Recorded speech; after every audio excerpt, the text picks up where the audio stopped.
அதில் இன்றைக்கு மரணத்தை நெருங்குகிற மனிதர்கள் இன்னும் ஒரு சில நாட்கள் தான் அவர்கள் வாழ்வார்கள் என்பது அவர்களுடைய வயோதிக பருவத்தை வைத்தோ, நோயை வைத்தோ, பலகீனத்தை வைத்தோ நாமெல்லாம் முடிவு செய்கிறோமா இல்லையா? அப்படிப்பட்ட மரணப்படுக்கையில் கிடக்கக்கூடியவர்கள் செய்ய வேண்டிய மிக முக்கியமான ஒரு சில கடமைகளும் வழிமுறைகளும் ஒழுக்கங்களும் நெறிமுறைகளும் உண்டு என்று நபிகள் நாயகம் ஸல்லல்லாஹு அலைஹி வஸல்லம் அவர்கள் நமக்கு கற்றுத் தந்துள்ளார்கள். அதைத்தான் இன்ஷா அல்லாஹ் இன்றைய தினம் நாம் பார்க்கவிருக்கிறோம். அன்பானவர்களே, பொதுவாகவே ஒரு முஸ்லிமுடைய கடமை என்னவென்றால், நாம் எப்பொழுதும் மரணிக்கக்கூடியவர்கள் என்பது நம்முடைய நிலைப்பாடு. ஆகவே இந்த உலகத்தில் நம்முடைய பொருளாதாரங்களை கொண்டு யாருக்காவது ஏதாவது கொடுக்க வேண்டும் என்று நாம் நாடினால், பள்ளி வாயில்களுக்கோ மருத்துவ உதவியின் பெயராலோ ஏதாவது ஒரு பொருளாதார உதவி, மேமிச்சமாக நம்மிடம் இருக்கக்கூடிய பொருளாதாரத்தை கொண்டு ஏதாவது தான தர்மங்கள், நல்ல காரியங்கள் செய்ய வேண்டும் என்று பொதுவாக ஒரு முஸ்லிம் முடிவு செய்தால் அதை உடனடியாக கொடுக்க வேண்டும். இல்லாவிட்டாலோ பிறகு கொடுப்பதாக அவர் தீர்மானித்தால், நபிகள் நாயகம் ஸல்லல்லாஹு அலைஹி வஸல்லம் அவர்கள் இறை விசுவாசிகளுக்கு சொல்லி இருக்கிற கடமை என்னவென்றால், நான் இன்னாருக்கு இந்த வகைக்காக இத்துணை ரூபாய் கொடுப்பதாக தீர்மானித்துள்ளேன் என்று எழுதி, அதை ஒரு வசியத்தாக எழுதி, 2 சாட்சியங்களை கொண்டு முன்னிறுத்தி எழுதி, அதை நாம் பத்திரமாக பாதுகாக்க வேண்டும் என்று இறை விசுவாசிக்கு ரசூலுல்லாஹி ஸல்லல்லாஹு அலைஹி வஸல்லம் கூறினார்கள்.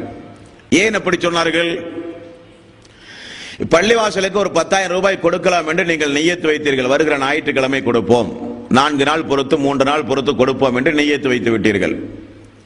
இப்படி எழுதாமல் நீங்கள் மரணித்தால் உங்களுடைய மரணத்திற்கு பிறகு சொத்து பிரிப்பார்களா இல்லையா? இந்த மரண சாசனம் இருந்தால் அந்த மரண சாசனத்துக்கு உண்டான தொகையை விட்டு தான் சொத்துக்களை பிரிப்பார்கள். இல்லாவிட்டால் உங்களுடைய எண்ணம் நிறைவேறாது, சொத்துக்கள் வாரிசுகளுக்கு போய் சென்றுவிடும், மறுமையில் நீங்கள் சொர்க்கம் செல்லுவது அது ஒரு தடையாக கூட அமைந்துவிடும். ஆகவே நபிகள் நாயகம் ஸல்லல்லாஹு அலைஹி வஸல்லம் இறை விசுவாசிகளுக்கு பொதுவாக வசியத்து எழுதுகிற பண்பாட்டை, ஒழுக்கத்தை ரசூலுல்லாஹி ஸல்லல்லாஹு அலைஹி வஸல்லம் கற்றுக் கொடுத்திருக்கிறார்கள். ஒரு நபிமொழியை பாருங்கள். புகாரியில் 2738வது நபிமொழி, முஸ்லிம் என்கிற நபிமொழி தொகுப்பில் 3074வது நபிமொழி. இந்த நபிமொழிகளில் நபிகள் நாயகம் ஸல்லல்லாஹு அலைஹி வஸல்லம் அவர்கள் சொன்னார்கள், உங்களிடம் மேமிச்சமான பொருளாதாரம் இருந்து அதை நீங்கள் வசியத்து செய்யத்தக்கதாக இருந்தால், வசியத்து செய்திருந்தால் அதிகபட்சம் நீங்கள் ஒரு நாள் எழுதாமல் இருக்கலாம், இன்னும் அதிகபட்சம் 2 இரவை நீங்கள் தாட்டலாம். 3வது இரவை கடப்பது மூமின்களுக்கு அழகல்ல, ரசூலுல்லாஹி ஸல்லல்லாஹு அலைஹி வஸல்லம் அவர்கள் கூறுகிறார்கள். அதிகபட்சம் 2 இரவு. சனிக்கிழமை கொடுப்பதாக நியத்து வைத்தால், இன்றைக்கு திங்கட்கிழமை, இன்று இரவு உங்களுக்கு விதிவிலக்குண்டு, நாளை செவ்வாய் இரவும் விதிவிலக்குண்டு, புதன்கிழமை கண்டிப்பாக நீங்கள் எழுதியாக வேண்டும், 2 இரவை நீங்கள் கடக்க கூடாது என்று நபிகள் நாயகம் ஸல்லல்லாஹு அலைஹி வஸல்லம் அவர்கள் சொன்ன செய்தி அந்த கிதாபுகளிலே நீங்கள் பார்க்கலாம். இப்னு உமர் ரலியல்லாஹு அன்ஹு அவர்கள் சொல்கிறார்கள், என்றைக்கு நபிகள் நாயகம் ஸல்லல்லாஹு அலைஹி வஸல்லம் இப்படி சொல்ல நான் கேட்டேனோ, அன்றிலிருந்து நான் என்னுடைய வசியத்தை தினசரி எழுதி நான் பாதுகாக்கக்கூடியவனாக இருந்தேன் என்று இப்னு உமர் ரலியல்லாஹு அன்ஹு அவர்கள் சொல்லுகிற செய்தி அதே முஸ்லிம் என்கிற நபிமொழி தொகுப்பிலே நீங்கள் பார்க்கலாம். அப்படியான நண்பர்களே, இது இறை விசுவாசிகளுக்கு சொல்லப்பட்ட பொதுவான சட்டம்.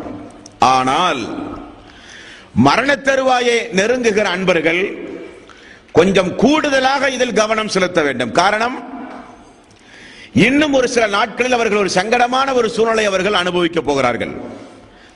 மரணத்தின் மூலம் உலகத்தை விட்டு, குடும்பத்தை விட்டு, உறவினர்களை விட்டு, நண்பர்களை விட்டு மரணத்தின் மூலம் செல்லுகிற, மரண தருவாயை நெருங்கிக் கொண்டிருக்கிற அன்பர்கள் மிகுந்த ஜாக்கிரதையோடு இந்த காரியத்தில் இருக்க வேண்டும். இது முதலாவதாக அவர்கள் தெரிந்து கொள்ள வேண்டிய விஷயம்.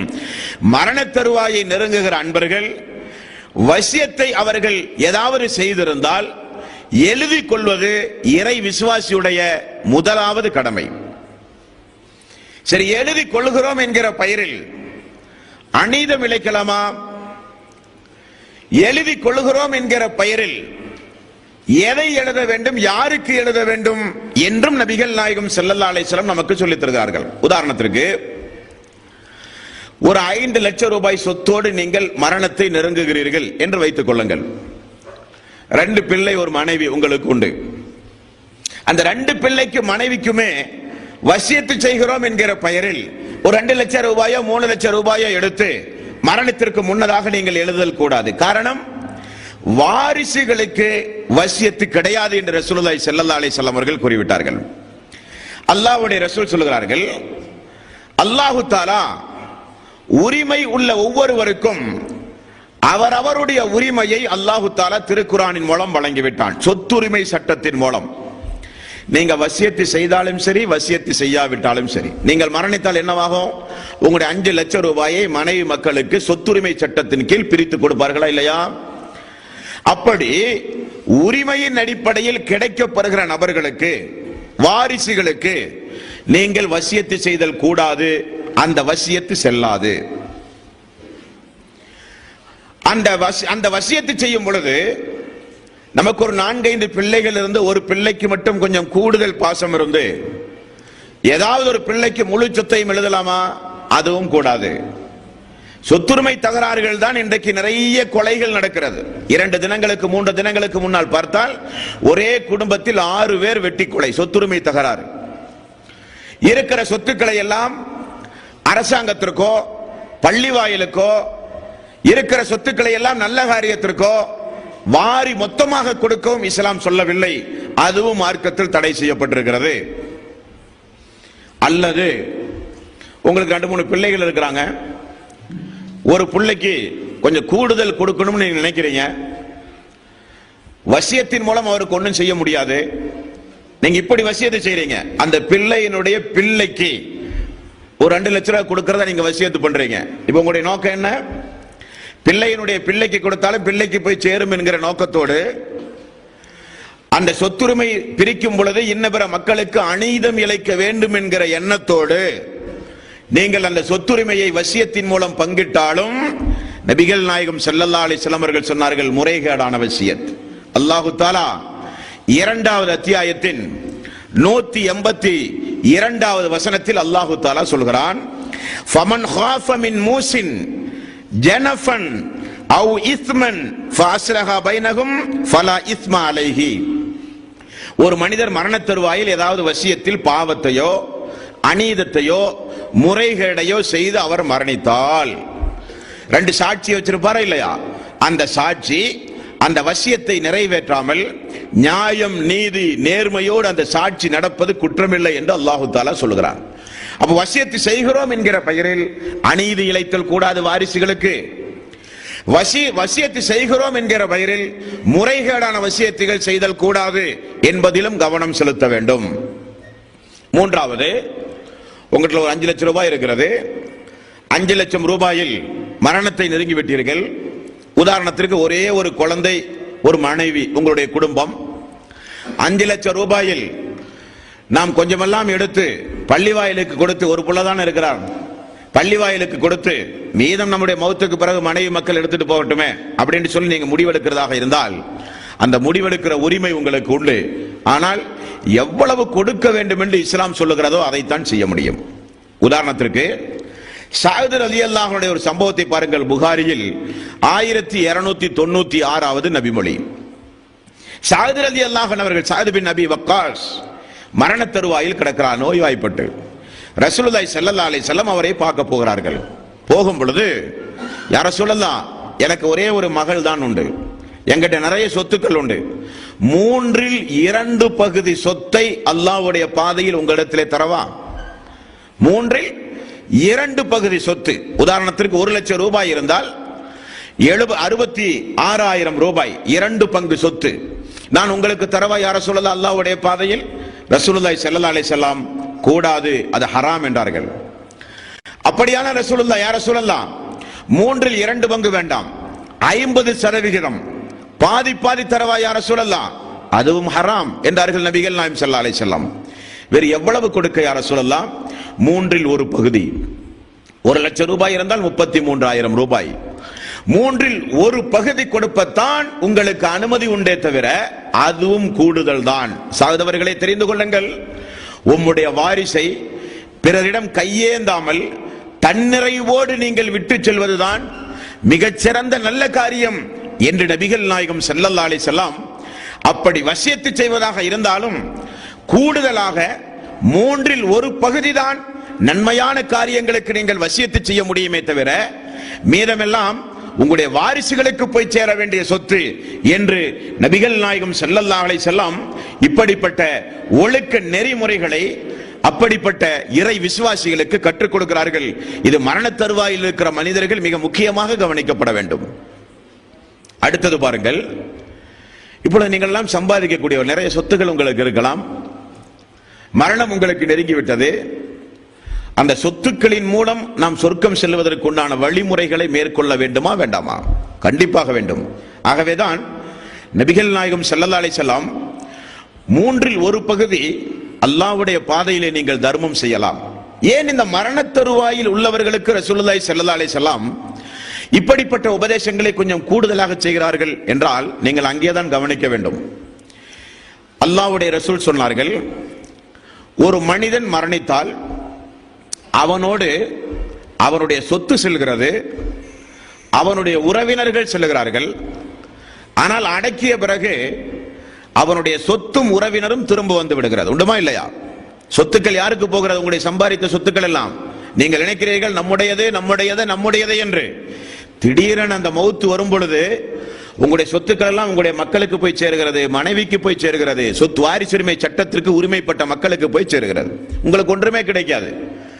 உங்களுக்கு கிடைப்பதெல்லாம் நீங்கள் செய்கிற இபாதத். அப்ப ரசூலுல்லாஹி ஸல்லல்லாஹு அலைஹி வஸல்லம் அவர்கள் சொன்னார்கள், ஒரு மனிதன் மரணித்த பிறகு கபருடைய வாழ்விலும் அவனுக்கு தொடர்ந்து நன்மை போய் சேருகிற வகையில் நீங்கள் ஒரு சில முன்னேற்பாடுகளை நீங்கள் செய்ய முடியும் என்றார்கள் ரசூலுல்லாஹி ஸல்லல்லாஹு அலைஹி வஸல்லம். அது என்ன முன்னேற்பாடு? இப்ப தொழுகிறோம், நோன்பு வைக்கிறோம், எவ்வளவோ நல்ல காரியங்களை செய்கிறோம். இதெல்லாம் எதற்கு? மறுமையிலே சொர்க்கம் செல்ல. மறுமையில் நாம் எழுந்து நிப்பாட்டப்படுகிற வரை நாம் மரணித்தாலும் நமக்கு தொடர்ந்து நன்மைகள் வந்து கொண்டே இருக்கக்கூடிய காரியங்களை நீங்கள் செய்ய முடியும் என்றார்கள் ரசூலுல்லாஹி ஸல்லல்லாஹு அலைஹி வஸல்லம். அது என்ன முறை? 3 காரியத்தை அல்லாஹ்வுடைய ரசூல் சொல்கிறார்கள். முஸ்லிம் என்கிற நபிமொழி தொகுப்பில் 3084வது நபிமொழியிலே நீங்கள் பார்க்கலாம். ரசூலுல்லாஹி ஸல்லல்லாஹு அலைஹி வஸல்லம் அவர்கள் கூறுகிறார்கள், ஒரு மனிதன் மரணித்தால் 3 காரியம் அவனுக்கு தொடர்ந்து நிரந்தரமான நன்மைகளை பெற்றுத் தரக்கூடிய காரியம் என்றார்கள். 1, நிரந்தரமான தர்மம். உதாரணத்திற்கு பள்ளி வாயில் கட்டுகிற காரியத்திற்கு உதவி செய்கிறீர்கள், அல்லது ஏழை எளிய மக்களுக்கு குடி தண்ணீருக்கு ஒரு கிணறு வெட்டி கொடுக்கிறீர்கள், அல்லது நபிகள் நாயகம் ஸல்லல்லாஹு அலைஹி வஸல்லம் அவர்கள் சொன்ன செய்தி புகாரியில் 6012வது நபிமொழியிலும் 2320வது நபிமொழியிலும் பாருங்கள், ஒரு இறை விசுவாசி ஒரு மரத்தை நட்டுவிட்டு மரணித்து விடுகிறார். அந்த மரணம் பூத்து குலுங்கி காய்களை வழங்குகிற பொழுது அந்த மரத்தில் இருக்கிற கனிவர்க்கங்களை மனிதர்கள் உண்கிறார்கள், விலங்கினங்கள் உண்கிறது, பறவை இனங்கள் உண்கிறது. இவைகள் எல்லாம் உங்களுக்கு நன்மை. அந்த மரத்திற்கு அடியில் ஒரு மனிதன் இளப்பாறுவதற்காக வேண்டி போய் நிழலுக்காக வேண்டி போய் நின்று சுகம் அனுபவித்தாலும் உங்களுக்கு தர்மம் என்று ரசூலுல்லாஹி ஸல்லல்லாஹு அலைஹி வஸல்லம் அவர்கள் கூறினார்கள். ஆகவேதான் அந்த மரத்துக்கு அடியில், மக்களுக்கு நிழல் தருகிற மரத்தின் அடியில் சிறுநீர் கழிப்பதை அல்லாஹ்வுடைய சாபத்திற்குரிய காரியம் என்று ரசூலுல்லாஹி ஸல்லல்லாஹு அலைஹி வஸல்லம் தடுத்தார்கள். அப்ப நிரந்தரமாக நீங்கள் செய்கிற, உயிரோடு இருக்கும் பொழுது மரணிக்கிற நேரத்தில் பள்ளி வாயிலுக்கோ நல்ல காரியத்திற்கோ நிரந்தரமாக நன்மைகளை பெற்று தரக்கூடிய, பள்ளிக்கு கொடுத்தால் என்ன நன்மை? தொழுகிற மக்களுக்கு கிடைக்கிற கூலி போல கபரில் உங்களுக்கு வந்து கொண்டே இருக்கும். நீங்க தொழுத தொழுகை போக அந்த பள்ளியில் தொழுகிற மக்களுடைய கூலி எல்லாம் உங்களுக்கு நிரந்தரமாக மறுமை நாள் வரை வந்து கொண்டே இருக்கும் என்று ரசூலுல்லாஹி ஸல்லல்லாஹு அலைஹி வஸல்லம் அவர்கள் சொன்னார்கள். நிரந்தரமான தர்மம். இரண்டாவது, மக்களுக்கு பயனுள்ள கல்வியை போதித்து நீங்கள் மரணித்தால், மக்களுக்கு பயன்படக்கூடிய குர்ஆன் சுன்னாவின் அடிப்படையில் பயனுள்ள மார்க்க விஷயங்களை மக்களுக்கு போதித்து நீங்கள் மரணித்தால், உங்களுடைய உபதேசங்களின் மூலம் பயன் பெற்று திருந்தி நடந்த மனிதர்கள் என்னென்ன இபாதத்துகளை செய்கிறாரோ அந்த இபாதத்துகளின் கூலி உங்களுக்கு கிடைக்கும். இரண்டாவது. மூன்றாவது, சாலிகான பிள்ளைகளை நீங்கள் பெற்று வளர்த்தி இருந்தால் அந்த பிள்ளைகள் உங்களுக்காக வேண்டி செய்கிற துஆ என்றும் நபிகள் நாயகம் ஸல்லல்லாஹு அலைஹி வஸல்லம் அவர்கள் சொன்னார்கள். இவைகளெல்லாம் மரண தருவாயில் இருக்கிற மனிதர்கள் கண்டிப்பாக ஜாக்கிரதையாக பேண வேண்டும். நிரந்தரமாக நமக்கு கபரிலும் மறுமையிலும் நாம் செய்கிற இபாதத்துகள் போக மக்கள் செய்கிற இபாதத்துகளிலும் வணக்க வழிபாடுகளிலும் மக்கள் அனுபவிக்கக்கூடிய நன்மைகளிலும் நமக்கும் நன்மை கிடைக்கக்கூடிய வகையில் நிரந்தரமான திட்டங்களை ஏற்பாடு செய்து நாம் ஒவ்வொருவரும் மரணிக்க முன்வர வேண்டும் என்பதற்குத்தான் ரசூலுல்லாஹி ஸல்லல்லாஹு அலைஹி வஸல்லம் உங்களுடைய பொருளாதாரத்தில் 1/3 பகுதியை நீங்கள் அப்படிப்பட்ட காரியத்திற்கு செலவு செய்யுங்கள் என்றார்கள். அப்படிப்பட்ட நல்லுள்ளம் படைத்தவர்களாக நாம் ஒவ்வொருவரும் அந்த நன்மையான காரியத்தை பேண முன்வர வேண்டும். இது மரண தருவாயில் இருக்கக்கூடியவர்கள் பேண வேண்டிய முதல் காரியம், வசியத்து செய்தல். இரண்டாவது, நபிகள் நாயகம் ஸல்லல்லாஹு அலைஹி வஸல்லம் அவர்களுக்கு அருளப்பட்ட திருக்குர்ஆனில் அல்லாஹ் தஆலா சொல்கிறான் பாருங்கள்.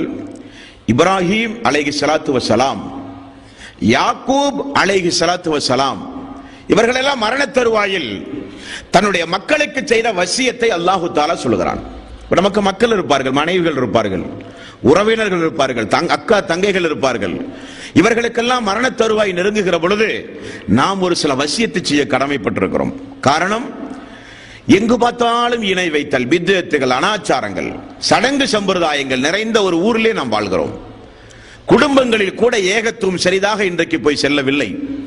குடும்பங்களில் அனாச்சாரம். இப்படிப்பட்ட குடும்பங்களில் இருக்கிற ஒரு மூத்தவர் அல்லது மார்க்க ஞானமுடையவர் மரணிக்கும் பொழுது அவர் இரண்டாவதாக செய்ய வேண்டிய காரியம் என்ன என்பதை அல்லாஹ் தஆலா 2வது அத்தியாயத்தின் 134வது வசனம் 135வது வசனம் பாருங்கள். இப்ராஹிம் அலைஹிஸ்ஸலாத்து வஸ்ஸலாம், யாக்கூப் அலைஹிஸ்ஸலாத்து வஸ்ஸலாம் தன்னுடைய மக்களுக்கு சொல்கிறார்கள், யா புனை, என்னுடைய அருமை மக்களே, இன்னல்லாஹ் அஸ்தஃபா லக்குமுத்தீன், அல்லாஹ் தஆலா நமக்கு இஸ்லாம் என்கிற மார்க்கத்தை தந்திருக்கிறான், அதை நீங்கள் பற்றி பிடித்துக் கொள்ளுங்கள். மரணிக்கக்கூடியவர் பிள்ளைகளுக்கு செய்ய வேண்டிய வசியத். அல்லாஹ் தஆலா நமக்கு ஒரு மார்க்கத்தை தந்திருக்கிறான், அந்த மார்க்கம் இஸ்லாம். அந்த மார்க்கத்தை நீங்கள் ஒவ்வொருவரும் பற்றி பிடித்துக் கொள்ளுங்கள். ஃபலா தமுத்துன்ன இல்லா வஅன்தும் முஸ்லிமூன், நீங்கள் மரணிக்கும் பொழுது முஸ்லிமாகத்தான் மக்களை நீங்கள் மரணிக்க வேண்டும். இஸ்லாத்தை விட்டுவிட்டோ அற்ப உலகத்திற்காக வேண்டி இஸ்லாமிய நெறிமுறைகளை தூக்கி வீசியோ மரணிக்கின்ற பொழுது இஸ்லாத்திற்கு விரோதமான காரியங்களை செய்து மரணித்தோ, மரணிக்கின்ற பொழுது ஒரு முனாஃபிக்காக, மரணிக்கின்ற பொழுது இஸ்லாத்தை விட்டு வெளியேறியவர்களாக, மரணிக்கின்ற பொழுது பெரும்பாவம் செய்த நிலையில், மரணிக்கின்ற பொழுது தொடர்ந்து பாவம் செய்து மரண தருவாயை அடைகிறவர்களுக்கு பாவ மன்னிப்பு இல்லை என்று அல்லாஹ் சொல்கிறானே, அப்படிப்பட்ட மரணம் இல்லாமல் ஃபலா தமுத்துன்ன இல்லா வஅன்தும் முஸ்லிமூன், நீங்கள் ஒவ்வொருவரும் முஸ்லிமாக மரணிக்க வேண்டும் என்று இப்ராஹிம் அலைஹிஸ்ஸலாத்து வஸ்ஸலாம், யாக்கூப் அலைஹிஸ்ஸலாத்து வஸ்ஸலாம் தன்னுடைய மக்களுக்கு செய்த வசியத்தை அல்லாஹ் தஆலா நமக்கு சுட்டி காட்டுகிறான். மேலும் தொடர்ந்து பாருங்கள். யாக்கூப் அலைஹிஸ்ஸலாத்து வஸ்ஸலாம் அவருக்கு மரண நேரம் நெருங்கும் பொழுது அவரும் சொல்லுகிறார், இது கால லிபனி, என்னுடைய அருமை மக்களே, மா தஅபுதூன மின் பஅதி, என்னுடைய மௌத்துக்கு பிறகு நீங்கள் யாரை வணங்குவீர்கள்? உங்களுடைய ரப்பு யார்? உங்களுடைய தௌஹீத் எது?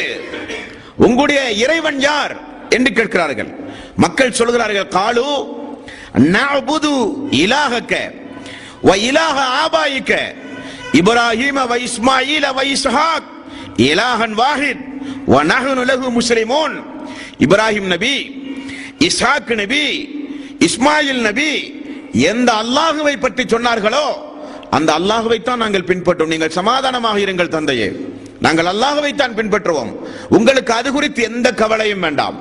அல்லாஹ்வையோ மார்க்கத்தையோ இஸ்லாத்தின் அடிப்படையில் மரணிப்பதையோ ஒருபோதும் நாங்கள் கைவிட மாட்டோம், நாங்கள் அப்படித்தான் வாழ்வோம் என்று மக்களுடைய பதிலை எதிர்பார்த்து ஒரு இறை விசுவாசி மரண தருவாயில் மரணிக்க வேண்டும் என்கிற ஒழுக்க நெறிமுறைகளை அல்லாஹு தாலா நமக்கு கற்றுத்தருகிறான். நண்பர்களே, நம்முடைய கடமை இதெல்லாம், நம்முடைய கடமை. நபித்தோழர்களை பாருங்கள்.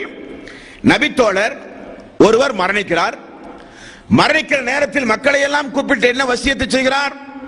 மக்களே, நாமெல்லாம் ஒரு அறியாமை காலத்தில் இருந்து இஸ்லாத்திற்கு வந்தவர்கள். என்னுடைய மரணத்திற்கு பிறகு நீங்கள் யாரும் இஸ்லாத்திற்கு விரோதமான காரியத்தை என்னுடைய மௌத்தினுடைய சடங்கு சம்பிரதாயம் என்கிற பெயரில் நீங்கள் செய்யக்கூடாது. மேலும் நான் மரணித்தால் என்னுடைய மரணத்தை விரைவாக கொண்டு சென்று நீங்கள் அடக்குங்கள். தாமதமாக வெளியூரில் இருந்து அண்ணன் வரட்டும், அங்கிருந்து தங்கை வரட்டும் என்பதற்காக 2 நாள் 3 நாள் என்னை போட்டு என்னை சித்திரவதை செய்தாதீர்கள். அல்லாஹு தஆலா எனக்கு விதியாக்கியதை உடனே நான் பார்க்க வேண்டும், நான் அனுபவிக்க வேண்டும்.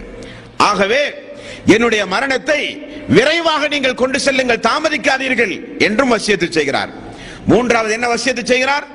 நான் மரணித்தால் என்னுடைய கபரை கட்டி உயர்த்தி தர்காவாக ஆக்காதீர்கள். காரணம், நபிகள் நாயகம் ஸல்லல்லாஹு அலைஹி வஸல்லம் தரைக்கு மேல் உயர்த்தப்பட்ட எந்த கபரையும் இடித்து தரைமட்டமாக்காமல் விடாதீர்கள் என்று உபதேசம் செய்திருக்கிறார்கள்.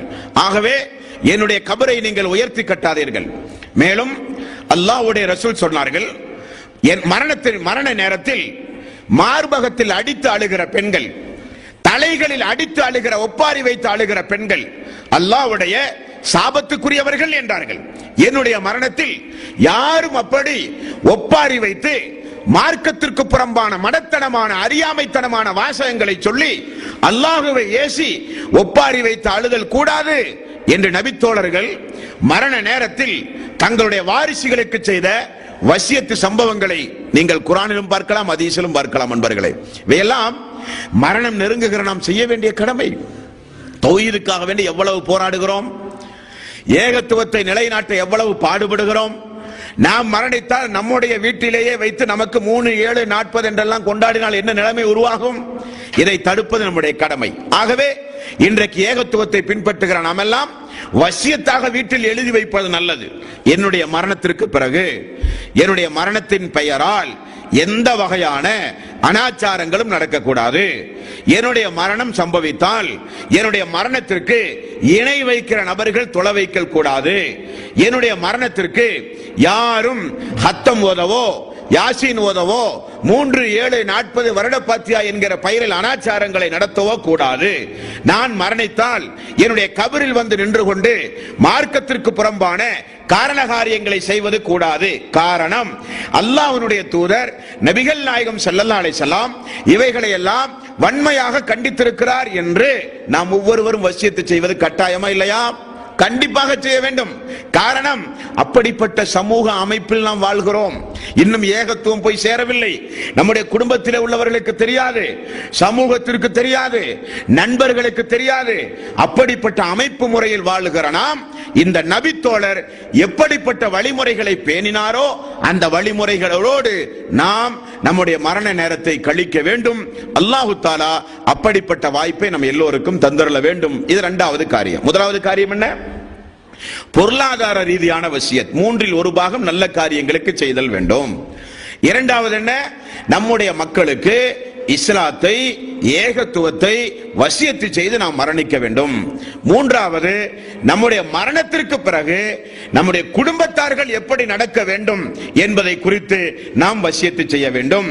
நான்காவது, நபிகள் நாயகம் ஸல்லல்லாஹு அலைஹி வஸல்லம் அவர்கள் சொன்னார்கள், நீங்கள் ஒவ்வொருவரும் மரணிக்கும் பொழுது, இதான் மிக முக்கியமா நீங்க கவனிக்கணும், நீங்கள் ஒவ்வொருவரும் மரணிக்கும் பொழுது அல்லாஹுவை குறித்து சந்தேக எண்ணம் கொண்டு நீங்கள் மரணிக்க கூடாது. அதான் மிக முக்கியமா நீங்கள் கவனிக்கணும். காரணம் என்ன தெரியுமா? சைத்தானுடைய கடைசி கட்ட தாக்குதல் அங்கதான் இருக்கும். ரொம்ப கடுமையான தாக்குதல் இருக்கும் சைத்தானுடைய தாக்குதல். அது உலகத்தை விட்டு நீங்கள் பிரிய போகிற கடைசி நேரம்.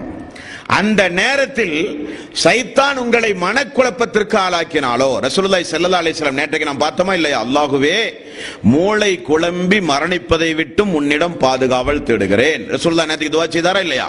அது அந்த சக்கராத்துடைய அந்த நேரம் வரும்போது பாருங்க, குடும்பத்தை விட்டு போறோம், தொழிலை விட்டு போறோம், நண்பர்களை விட்டு போறோம், நம்முடைய சமூகத்தை விட்டு போறோம், உலகத்தை விட்டு போறோம், மக்களுடைய நிலைமை என்ன ஆகுமோ, நம்முடைய அக்கா தங்களுடைய நிலைமை என்ன ஆகுமோ, குடும்பத்தார்களுடைய நிலைமை என்ன ஆகுமோ, இந்த ஒரு பேஜார்ல, இந்த ஒரு பதட்டத்துல அல்லாஹ்வை பற்றி மனிதன் அவநம்பிக்கை ஏற்படுத்த வாய்ப்புண்டு.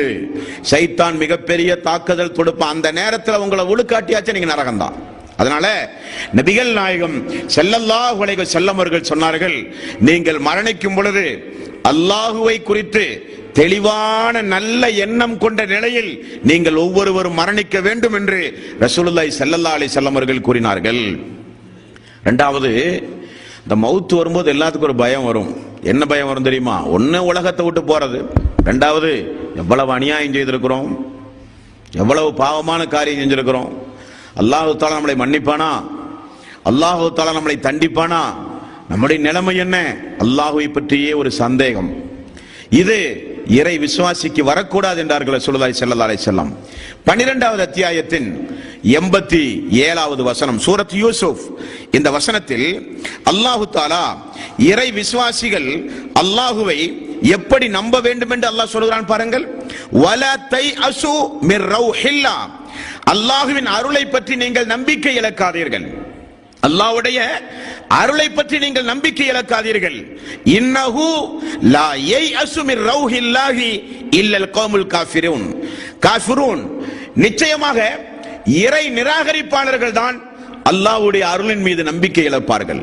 இறை விசுவாசிகள் அல்லாஹ்வுடைய அருளின் மீது நம்பிக்கை இழக்க மாட்டார்கள் என்று அல்லாஹு தஆலா சொல்கிறான்.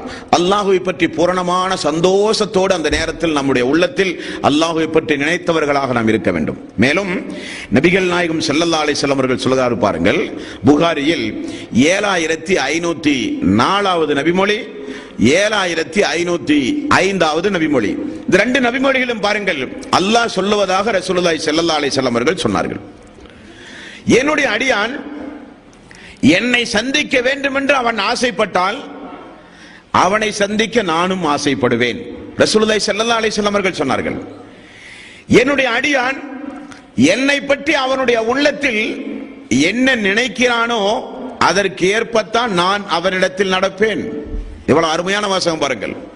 அல்லாஹ்வை குறித்து அவநம்பிக்கை நம்முடைய உள்ளத்தில் வந்தால் அவன் அவநம்பிக்கைக்குரியவனாகத்தான் மறுமை நாளிலே நம்மிடத்தில் நடப்பான்.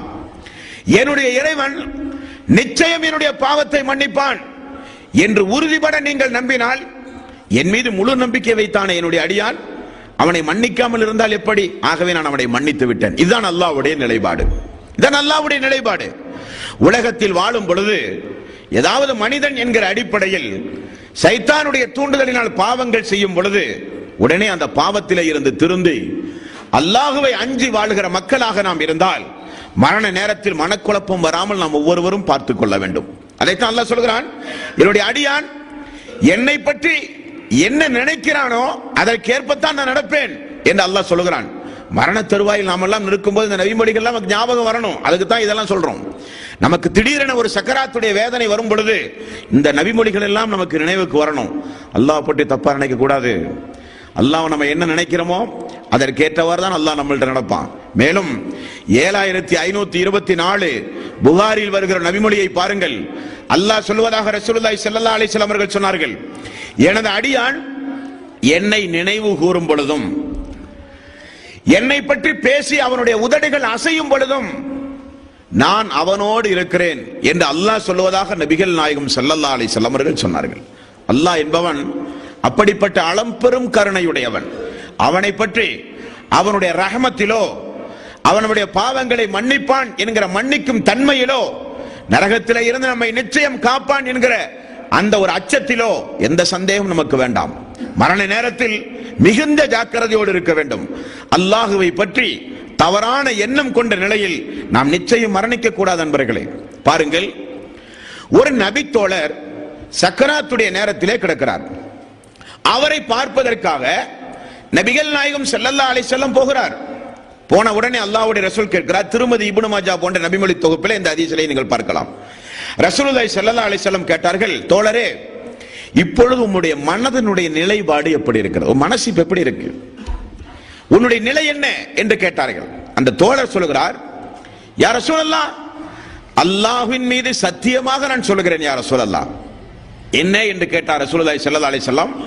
அந்த தோழர் சொல்லுகிறார், யா ரசூலல்லாஹ், நான் அல்லாஹ்வினுடைய அருளை விரும்புகிற நிலையில் தான் இப்பொழுது இருக்கிறேன். என்னுடைய நிலையில் அல்லாஹ்வை பற்றி எந்த தவறான எண்ணமும் கிடையாது. அல்லாஹ்வுடைய அருளை, அல்லாஹ்வுடைய கருணையை, அல்லாஹ்வுடைய ரஹ்மத்தை, அல்லாஹ்வுடைய மன்னிப்பை விரும்புகிற நிலையில் தான் யா ரசூலல்லாஹ் இப்பொழுது நான் இருக்கிறேன் என்றார்கள். மேலும் என் பாவத்தை குறித்து நான் அஞ்சுகிறேன் யா ரசூலல்லாஹ், அல்லாஹ்வை பற்றி நான் பயப்படுகிறேன் என்றார்கள். ரசூலுல்லாஹி ஸல்லல்லாஹு அலைஹி வஸல்லம் சொன்ன பதிலை பாருங்கள் தோழர்களே. இந்த இரண்டு எண்ணமும், அதாவது அல்லாஹ்வுடைய அருளின் மீது விருப்பம் வைத்து அல்லாஹ்வை பற்றியுள்ள அஞ்சுகிற எண்ணத்தோடு யாரெல்லாம் இருக்கிறார்களோ, யாருடைய உள்ளத்தில் இந்த இரண்டு எண்ணமும் ஒரே நேரத்தில் வந்து சேர்கிறதோ அவர்களை நிச்சயமாக அல்லாஹு தஆலா விரும்புகிறான், கைவிட மாட்டான், அவர்களுடைய விருப்பத்தை நிறைவேற்றுகிறான், அவர்களுடைய பயத்தை போக்குகிறான். ரசூலுல்லாஹி ஸல்லல்லாஹு அலைஹி வஸல்லம் அவர்கள் சொன்னார், அவருடைய பயம் என்ன? பாவத்தை அல்லாஹ் மன்னிப்பானா? நிச்சயம் அல்லாஹ் மன்னித்து விட்டான். அல்லாஹ்வுடைய கருணை, அன்பு, பாசம் விரும்புகிறார்களா? விருப்பத்திற்கு ஏற்றவாறு நடந்து விட்டேன். இந்த இரண்டு எண்ணமும் உலகத்தை விட்டு பிரிகின்ற பொழுது யாருடைய உள்ளத்தில் ஒருங்கே பெற்று விடுகிறார்களோ அவர்களுக்கு அல்லாஹ்வுடைய ரசூல் சொன்ன சிறப்பு அம்சங்கள் நண்பர்களே. நீங்கெல்லாம் கவனிக்கலாம், இதெல்லாம் சாதாரணமான விஷயம் தானே. சக்கராத்துடைய நேரத்தில் இந்த மாதிரி எண்ணுவதெல்லாம் என்ன ஒரு பெரிய காரியமா தோணலாம். ஆனால் அந்த நிலையில் இருந்து நாம் ஒவ்வொன்றையும் யோசிக்க வேண்டும். அந்த நிலையில் இருக்கும்போது, தன்னால் சம்பாதிச்சோம், இந்த சொத்தை எல்லாம் என்ன செய்யறது, இவ்வளவு நாள் சம்பாதிச்சு சேர்த்தது சொத்தெல்லாம் இப்ப என்ன பண்றது? அந்தந்த ஈமான், ஒவ்வொரு மனிதனுடைய ஈமான், ஒவ்வொரு மனிதனுடைய தக்குவா, ஒவ்வொரு மனிதர்கள் இஸ்லாத்தை பின்பற்றுகின்ற அந்த அளவுகோலுக்கு ஏற்றவாறுதான் அந்த நிலை அமையும் நண்பர்களே. ஒரு மனிதன் உலகம் உலகம் உலகம் என்று அலைந்து திரிந்து எப்பொழுதும் பொருளாதாரம் பொருளாதாரம் பொருளாதாரம் என்று அல்லாஹ் ஏவிய இபாதத்துகளை செய்யாமல் அல்லாஹ் தடுத்த ஹராமான காரியங்களையே செய்த ஒரு மனிதன் மரணித்தால் அவனுடைய மரண நேரம் உலக சம்பந்தப்பட்ட காரியமாகவே தான் இருக்கும். சொத்து என்னாகுமோ, குடும்பம் என்னாகுமோ, நம்முடைய தொழில் என்னாகுமோ, வரவேண்டிய பணம் எல்லாம் வருமோ, கொடுக்க வேண்டிய பணங்கள் எல்லாம் யார் கொடுப்பார்கள், இப்படித்தான் அவனுடைய உள்ளங்கள் எல்லாம் அமையும். ஒரு இறை விசுவாசி, எப்பொழுதும் மரணத்தை எதிர்கொண்டே வாழ்ந்து கொண்டிருந்த ஒரு இறை விசுவாசி, அவருக்கு அந்த சம்பவம் நிகழும் பொழுது இந்த நபிமொழிகள் எல்லாம் ஞாபகத்திற்கு வரும். அல்லாஹ் இப்படி சொன்னான், அல்லாஹ்வுடைய ரசூல் இப்படி சொன்னார்கள், இதுதான் நமக்கு நடக்க போகிறது என்று ஒரு இறை விசுவாசிக்கு மனசு முழுக்க பூரணமாக அல்லாஹ்வை குறித்துள்ள நல்லெண்ணம் தோன்றும். அப்படிப்பட்ட நல்லெண்ணம் தோன்றி மரணிக்கக்கூடிய நல்லவர்களாக அல்லாஹ் நம்மை ஆக்க வேண்டும். இது மூன்றாவது காரியம். நான்காவது, அதுதான் நம்முடைய அமல்கள் எல்லாம் நம்முடைய கைவிட்டு போகக்கூடிய காரியம். இதை மேக்சிமம் யாரும் செய்ய மாட்டாங்க. கேட்கிற நீங்களும் நானும் நிச்சயம் நம்முடைய வாழ்வில் இதை நடைமுறைப்படுத்த வேண்டிய முக்கியமான கட்டம் நான்காவது கட்டம். என்ன? நபிகள் நாயகம் ஸல்லல்லாஹு அலைஹி வஸல்லம் அவர்கள் கூறுகிறார்கள், மரண நேரம் உங்களுக்கு நெருங்கினால் நீங்கள் உடனடியாக முதலில் செய்ய வேண்டிய காரியம் மக்களிடத்திலே போய் பரிகாரம் தேடுங்கள் என்றார்கள். மக்களிடத்திலே போய் பரிகாரம் தேடுங்கள். என்ன பரிகாரம்? அல்லாஹ்வுடைய ரசூல் சொல்கிறார்கள், புகாரியில் 2449வது நபிமொழி, 6534வது நபிமொழி. நபிகள் நாயகம் ஸல்லல்லாஹு அலைஹி வஸல்லம் அவர்கள் சொன்னார்கள், நீங்கள் உலகத்தில் வாழும் பொழுது யாருடைய மானத்தோடு விளையாடி இருந்தால், யாருடைய பொருளையாவது நீங்கள் அபகரித்து உரிமை மீறி இருந்தால், தங்கமும் வெள்ளி காசுகளும் பலன் அளிக்காத அந்த மறுமை நாளுக்கு முன்னதாக உலகத்திலே போய் சம்பந்தப்பட்ட மக்களிடத்திலே போய் பரிகாரம் தேடுங்கள் என்றார்கள் ரசூலுல்லாஹி ஸல்லல்லாஹு அலைஹி வஸல்லம். காரணம், மறுமை நாளில் நல்லறம் இருந்தால் செய்த அநியாயம் அளவுக்கு உங்களிடமிருந்து அது பறிக்கப்படும். நபிகள் நாயகம் ஸல்லல்லாஹு அலைஹி வஸல்லம் சொன்னார்கள், நல்லறத்தோடு நீங்கள் மரணிக்கிறீர்கள், தொழுகை, நோன்பு, ஜக்காத், ஹஜ், நல்லறம். ஆனா மௌத்தா போறீங்க, மௌத்தா போறதுக்கு முன்னாடி இந்த சொல்யூஷன், இந்த பரிகாரம் தேடாமல் நீங்கள் மரணித்தால் இந்த நல்லறங்கள் எல்லாம் பிடுங்கப்படும், ஜாக்கிரதையாக இருங்கள். நல்லறம் பிடுங்கப்பட்டு கடைசியில் நல்லறம் தீர்ந்தவுடன் நீங்கள் அடித்த, நீங்கள் வேதனை செய்த, நீங்கள் துன்புறுத்திய, நீங்கள் மானபங்கப்படுத்திய, நீங்கள் பொருளாதாரத்தை ஏமாற்றிய அந்த மனிதனுடைய பாவம் உங்களுடைய தலையிலே சுமத்தப்படும் என்று ரசூலுல்லாஹி ஸல்லல்லாஹு அலைஹி வஸல்லம் அவர்கள் கூறினார்கள். இந்த பரிகாரம் தேடுகிற விஷயத்தில் பொதுவாக ஒரு இறை விசுவாசி எப்பொழுதும் அதே நிலையில் தான் இருக்கணும். சக்கராத்துடைய நேரம் நெருங்குகிற பொழுது கொஞ்சம் கூடுதல் கவனம் நமக்கு தேவை. ஆனா நாமெல்லாம் என்ன தெரியுமா செய்வோம்? யார்ட்டையாவது காசு பணம் வாங்கியிருந்தா கடைசி வரையும் கொடுக்கறதே இல்லை. குழுக்கல்ல ஹஜ்ஜுக்கு போய் ஹஜ்ஜு கமிட்டியில் குழுக்கல்ல பேர் வந்தோடனே ஊடு ஊடா போய் கொடுக்கிற பணத்துக்கு, திட்டுறதுக்கு, பேச்சுற பேசுக்கு, எப்ப ஹஜ்ஜுக்கு போறோமோ அப்பதான் வாங்கின பணத்தை கொடுக்கணும்னு நினைச்சிட்டு இருக்கிறாங்க இல்லையா? எப்ப ஹஜ்ஜுக்கு போறாங்களோ அப்பதான் நாம யாரையாவது பேசி இருந்தா, திட்டி இருந்தா போய் மன்னிப்பு கேட்கணும்னு நினைக்கிறாங்க. தவறு. ஒரு இறை விசுவாசி எப்பொழுதும் செய்ய வேண்டிய கடமை, குறிப்பா மரண நேரம் நெருங்கும் பொழுது நபிகள் நாயகம் ஸல்லல்லாஹு அலைஹி வஸல்லம் நமக்கு சொல்லித் தந்த வழிமுறைகள் இந்த வழிமுறைகள். இந்த வழிமுறையை அல்லாஹ்வுடைய ரசூல் அழுத்தம் திருத்தமாக சொல்வதற்கு என்ன காரணம் பாருங்கள். முஸ்லிம் என்கிற நபிமொழி தொகுப்பில் 4678வது நபிமொழி. இந்த நபிமொழி தொகுப்பு நமக்கு எதை உணர்த்துகிறது? ரசூலுல்லாஹி ஸல்லல்லாஹு அலைஹி வஸல்லம் ஒரு நாள் தோழர்களிடத்திலே கேட்கிறார்கள், தோழர்களே, ஒன்றுமே இல்லாதவன் யார் தெரியுமா? ஒன்றுமே இல்லாதவன் யார் தெரியுமா? தோழர்கள் சொல்லுகிறார்கள், யார் ரசூலல்லாஹ், யாரிடத்தில் தங்கம், வெள்ளி, காசுகள் இல்லையோ, சொத்துக்கள் இல்லையோ அவர்கள்தான் ஒன்றும் இல்லாதவர்கள் என்றார்கள்.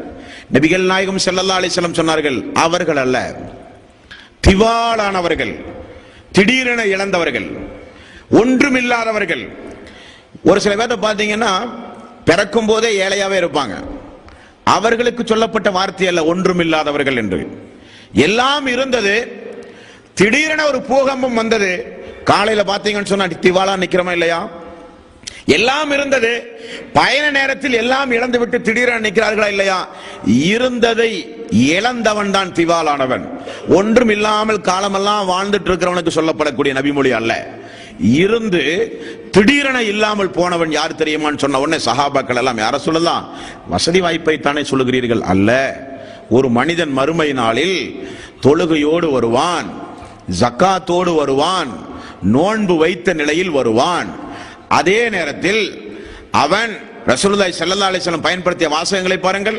அவன் ஒரு மனிதனை திட்டி இருப்பான், அவன் ஒரு மனிதனை அவதூறு பேசியிருப்பான், அவன் ஒரு மனிதனுடைய பொருளாதாரத்தை பிடுங்கி இருப்பான், அவன் ஒரு மனிதனுடைய இரத்தத்தை ஓட்டியிருப்பான், அவன் ஒரு மனிதனை அடித்திருப்பான், அவன் ஒரு மனிதனை மானபங்கப்படுத்தி இருப்பான்.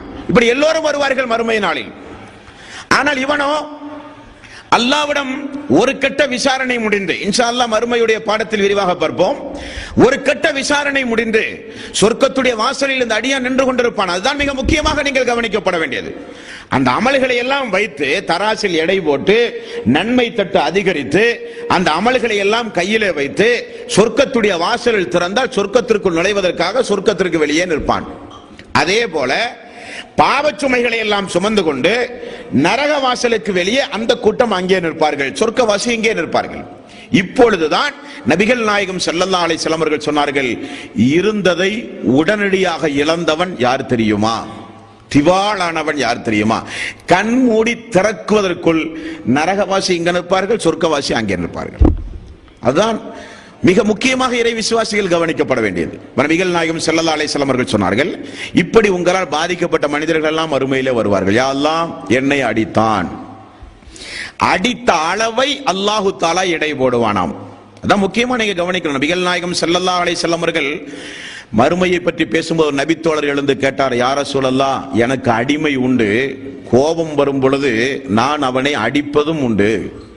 இவையெல்லாம் அல்லாஹு தஆலா கேட்பானா மறுமையில்? என்னுடைய அடிமை, நான் காசு கொடுத்து வாங்கிய அடிமை, நான் எஜமான், நான் அடிப்பேன் கோபம் வரும் பொழுது, அவர் குறும்புத்தனம் செய்யும் பொழுது. இவைகளை எல்லாம் அல்லாஹு தஆலா மறுமை நாளிலே விசாரிப்பான் என்கிறீர்களா? ரசூலுல்லாஹி ஸல்லல்லாஹு அலைஹி வஸல்லம், ஆமாம், நீ அடித்த அளவையும் அல்லாஹ் எடை போடுவான், எதற்காக வேண்டி அடித்தீர்களோ அவருடைய அடிமையுடைய குற்றத்தையும் அல்லாஹ் எடை போடுவான். அடித்ததும் குற்றமும் சமமாக இருந்தால் நீ தப்பிப்பீர், அடித்தது கூடுதலாக இருந்தால் நீங்களும் தப்பிக்க முடியாது என்றார்கள் நபிகள் நாயகம் ஸல்லல்லாஹு அலைஹி வஸல்லம். அப்படிப்பட்ட மறுமையை பயந்தவர்கள் முஸ்லிம்களாகிய நாம் எல்லாம். ரசூலுல்லாஹி ஸல்லல்லாஹு அலைஹி வஸல்லம் சொல்கிறார்கள், திட்டுகிறவன் வருவான், அல்லாஹ்வே என்னை திட்டினான், நன்மையோடு சொர்க்கம் செல்ல போகிறானே என்பான்.